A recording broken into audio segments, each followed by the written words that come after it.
The Heat Bucks are just the Heat Bulls game. We're not going to talk about that game, and maybe we'll get into something with like the teams who are out futures or whatever. But Mhm. it was like it was close, but it wasn't entertaining. Like there were moments, but it wasn't like super compelling. And that feels like the Heat season in a nutshell. Is they play in like a bunch of these stressful games, Yeah. and their half court offense has been really bad. I do believe in their defense, but that really fell off a cliff to close the season. And I know you have stronger feelings about, not that you're going to predict an upset, but you have stronger thoughts on this series than I do. And so I have questions, but what's your biggest overarching thought heading into this? Is it who's Milwaukee going to play in round 2 or? Yeah, yeah, right, basically. I mean, I think I've been a little bit more hesitant to give up on the Heat, than some.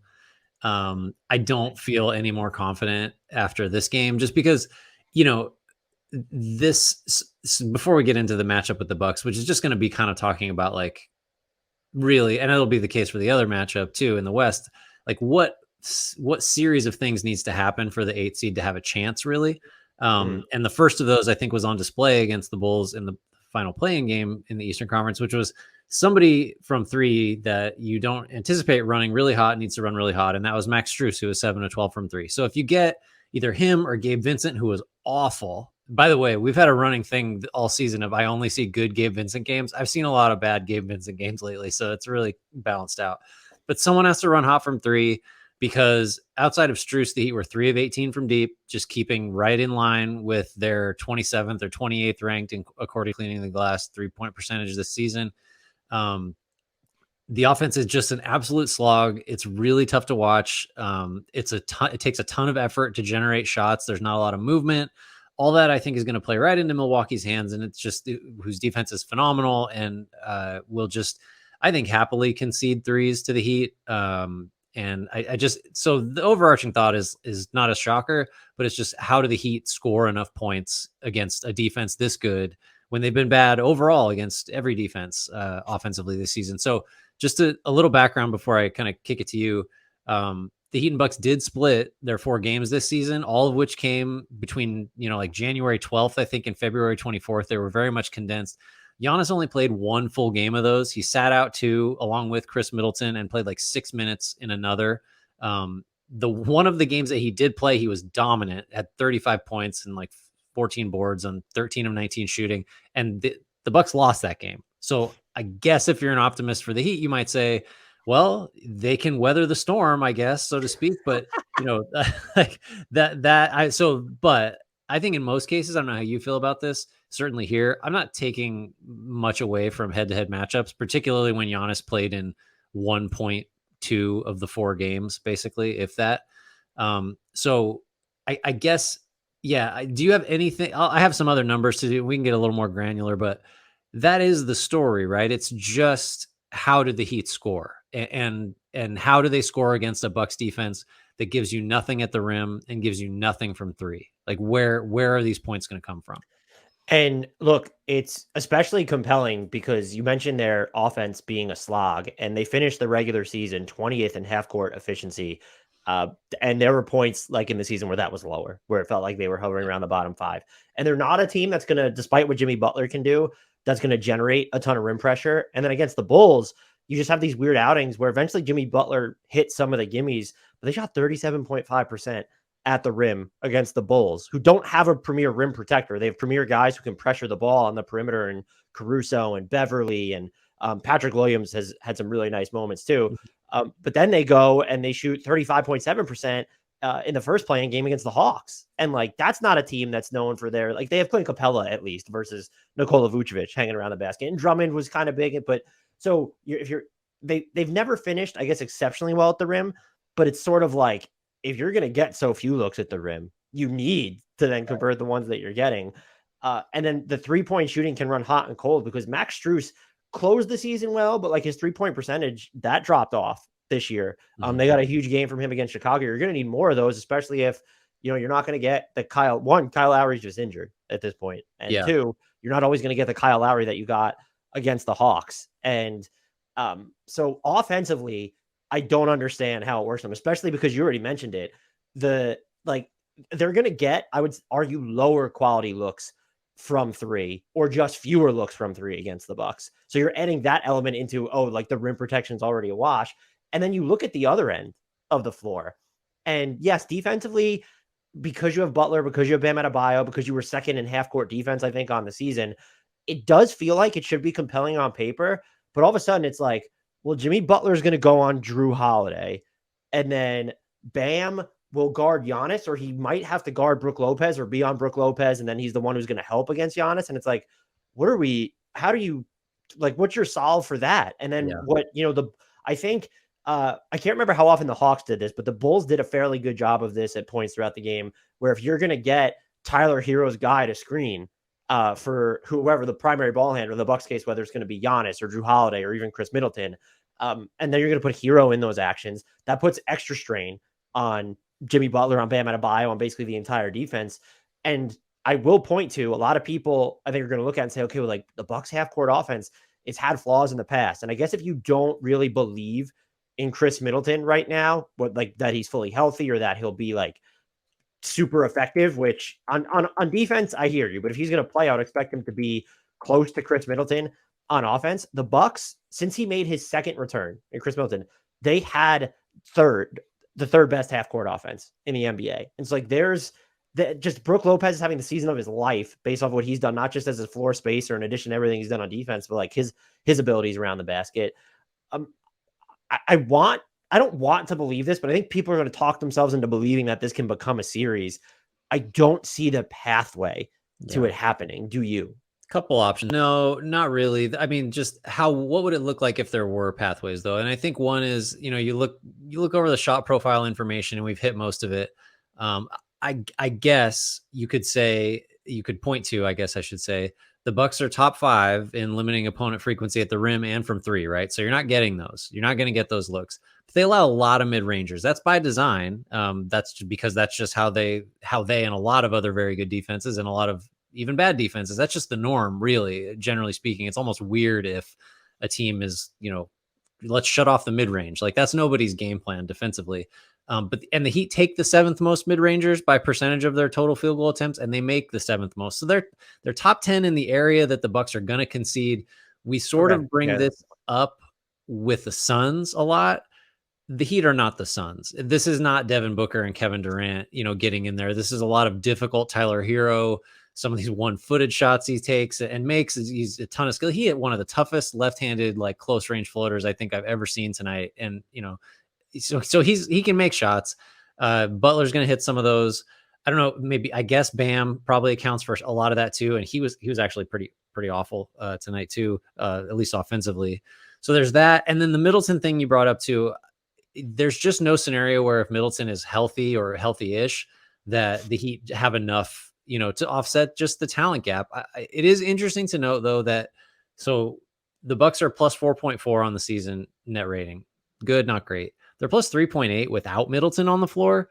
So I think his absence or hobbled status or whatever is up with him, I think that matters later. I just don't know. I don't think it matters now, because I don't feel like the Bucks are going to need, I think the Bucks have enough defensively to be fine. I don't think they're going to need this extra scoring punch that he might provide, just because I think they'll hold Miami so low points wise that it's not like you're going to, how are we going to get these, 6, 8, 10 extra points a game out of some other position? I think the Heat just don't have enough to make that absence or injury matter all that much. Is Miami, I think you could say this about for a lot of teams, but is Miami sort of uniquely easy for the Bucks to defend as well? Because when you break into the individual matchups, and I would guess, Giannis didn't play against them a ton this season. I only saw I think part of one game. You just put him, because you have Brook Lopez who can handle the Bam responsibilities by and large, and you have Drew Holiday can handle the Jimmy Butler responsibilities by and large, and you can get away with whether you want to, I wouldn't say like a Jay Crowder, but if you want to go Javon Carter, if you want to go with Pat Connaughton, or even if Grayson Allen's healthy, or even Middleton, you could probably get away with like one of those guys on Hero for a lot of the time. So Giannis just gets to go on Caleb Martin, or is it Max Strus? And that allows Giannis to be Giannis on defense. Like, what are you doing to complicate Giannis's life on defense when the Bucks' best lineups are on the floor? and the Heat in already have all these struggles. And on top of it, I just feel like they don't do anything. I said this to just put extra stress on Giannis defensively. I think a couple other factors too, and they're kind of related to what you talked about. The size discrepancy is going to be massive because the Heat play four guards a lot. Kevin Or Love just series, right? He's four the X smaller factor. guys. The other thing too, depth is like, so the three bench players that Miami played tonight were Kevin Love, Caleb Martin, and Kyle Lowry. I I mean, I just don't think that's going to be enough. And that's it. They didn't play anybody else. This was a do or die game. So this is who they view as their 8 best guys. And so presumably Giannis is going to draw some fouls on Adebayo or power forward Jimmy Butler. And so Kevin Love's going to have to get in there. And then I don't think Kevin Love can do anything against a Giannis, downhill drive if he's going to be in there as the rim protector. So I think defending the rim could get incredibly difficult very quickly if the Bucks just force the Heat to play. The Heat are going to be small, period, no matter what, because they brought Lowry off the bench and they brought Martin off the bench. That's a small forward who doesn't have a lot of heft, and a point guard who does have a lot of heft, but that's not what you need necessarily. So I guess, I guess there's a way for, I don't know, the initial matchups to be okay for Miami, but I just think the size and the depth issues are also just critical. Even that's even without Middleton for Milwaukee. There's no way the size discrepancy works to Miami's advantage for their offense. I mean, which of the Bucks defenders are going to struggle to cover the Heat shooters in space?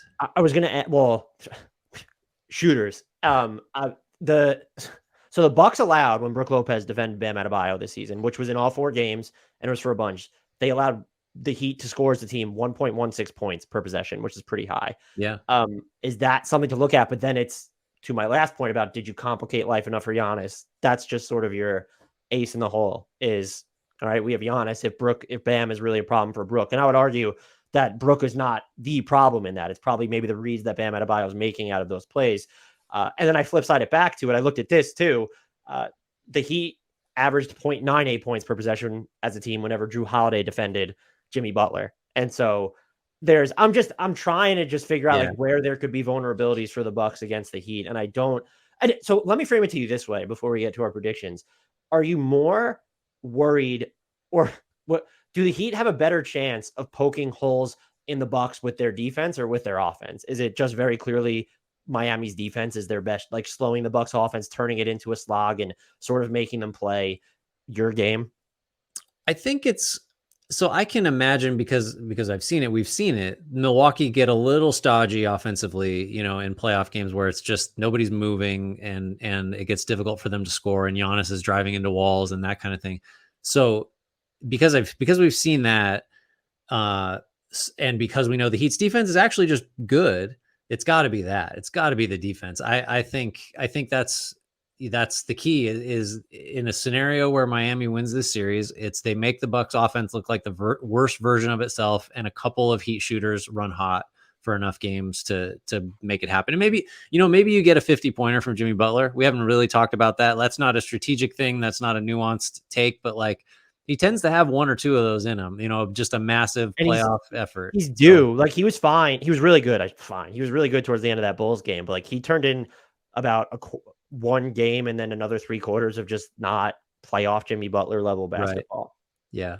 No, and I would say too that the Bucks are not you mentioned it at the top, like, this is with Vucevic as your primary rim defender. The Bucks have a little more heft in there to keep Jimmy from making a bunch of layups and, pump fake short jumpers and one type stuff.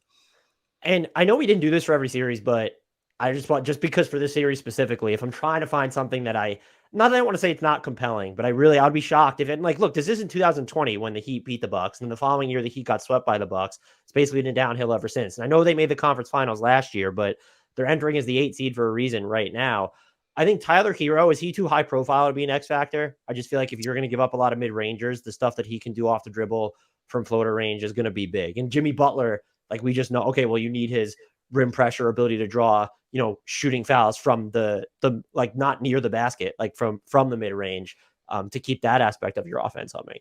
Yeah, for sure. I thought Hero tonight actually against the Bulls was like really. I don't even know how many points he scored. He was 5 of 12, 12 points, 7 assists, 8 rebounds. I was gonna say I thought he was like really kind of like circumspect. He wasn't looking to go out there and I'm going to win this game with, 35 on my own. He was kind of probing, a lot of probing drives to kind of see what was there and find other shooters. And I think he was very much a contributor. He passed up a wide open three very early in that game to get Strus his second three, just to try to get him going. So I think if he can do some of that, which is sort of, I think, against his nature as just a real bucket getter, and then also capitalize on the Bucks kind of allowing some mid-range looks. Yeah, I think he's an X factor that way. I think he's also an X factor the other way, where I think he's going to get attacked a lot. And we should also note that the Bulls can throw out Patrick Beverly, who was awful, Ofer in this game, and committed every foul he committed was a dumb foul that didn't need to be committed. He like that. Did you see him leapfrog like Bam's Yeah, neck at one that point? I was don't know one what of he was. them. So Beverly and Caruso, right? That's a real strength in backcourt defense, and the Heat handled that. But congratulations, now you get Javon Carter and Drew Holiday, and there's a backline defense behind them. So it's like that's going to only make it tougher on Hero. But you're right. I think I would cite him as a real X factor. Everybody else is kind of a known commodity, and it's going to be make or miss for a lot of the Heat's supplementary Maybe you're at players. 7 X factor. One interesting thing though, real quick, you made me realize this. Sam Quinn from CBS tweeted this just after the matchup was set. I don't know if you saw it, but the Heat and Bucks have played each other in the postseason 3 times: 2013, 2020, and 2021. The winner of each series went on to win the NBA Finals. So whoever wins this series, Dan, book it. They're going all the way to the. I could buy that just because I expect Milwaukee to win the series. And Right. by the way, if I had to pick an X factor for them, I think it's Javon Carter. Like that's someone who could see a lot of time on Tyler Hero. I know he's dealing with an ankle injury, and I haven't seen what his status is. I could talk myself into Grayson Allen as well, just because he might then see some time on Tyler Hero, but mostly his outside shooting. If you want to open up the lane for Giannis and Drew and Chris Middleton and even stuff for Brook Lopez, you want that higher volume, reliable 3-point shooter on the floor. Yeah, I could see this being a Grayson Allen series if he's healthy, because I think he can. There are enough places for him to hide defensively that you can keep his shooting on the floor. How many over under on the number of minutes Jay Crowder plays in this series? I'm going to set it at 16 per game. I think I feel like that's about right. I'd probably go under, because I don't think it's going to be a close series, and you might just kind of hold him out towards the end. Giannis is going to be averaging under 30. Yeah, let it. Well, yeah, that seems like a given. So you want to make picks here? Yes. What do you have? It's just Bucks in 5. I think they'll be. I guess I'm pricing in the Jimmy Butler game. Basically, I think we get one of them, and the Bucks handle the other 4. Yeah, I'm just going Bucks in 5. We haven't predicted a series sweep yet, and who knows? Maybe we'll predict one in one of the next series we get to. But I'm gonna go just Bucks in 5. It's the coward's pick, but they have Jimmy Butler, and like you said, he have one of those like 50-point detonation type games. And look, if it could be the game, I don't think it'll be game 1, but it could just be if Chris Middleton's actually banged up. Like they're just wrinkles that could be thrown into that, or maybe there's some variance in the Bucks' half court offense, like we already discussed. Would you have felt very differently if it had been the Bulls? Do you think the Heat are a tougher matchup than the Bulls would have been? I don't. Because towards the end of that Bulls game, yes, I believe the Heat looked like the better team, but I just thought having the perimeter defensive pressure like was more valuable against this Milwaukee team when you're looking at Caruso, if you want to throw Beverly, and having even Patrick Williams to throw it Giannis maybe. But I based off what I saw in the Bulls' win in the first playing game, and then what they kind of did after the trade deadline, I thought they were just the more exciting matchup from Milwaukee. Like, oh, they might get swept or lose in 5 anyway, but the games will be closer. I think the Heat are just better built to survive slogs and create them as well. And so I don't know where you land on that. Yeah, I was just asking because I mean, if Toronto makes a decent number of free throws, the Bulls just are done anyway. But I had the thought during the game when it looked a little closer that maybe Levine and DeRozan could it feels like there's just more offensive punch, and the Bulls defense was good, but I wouldn't have. I mean, I maybe would have given them a 5th game, just like we were giving the Heat. I wouldn't have gone 6 or anything like that with the Bulls. I don't know if I said it though. I have Bucks in 5 as well.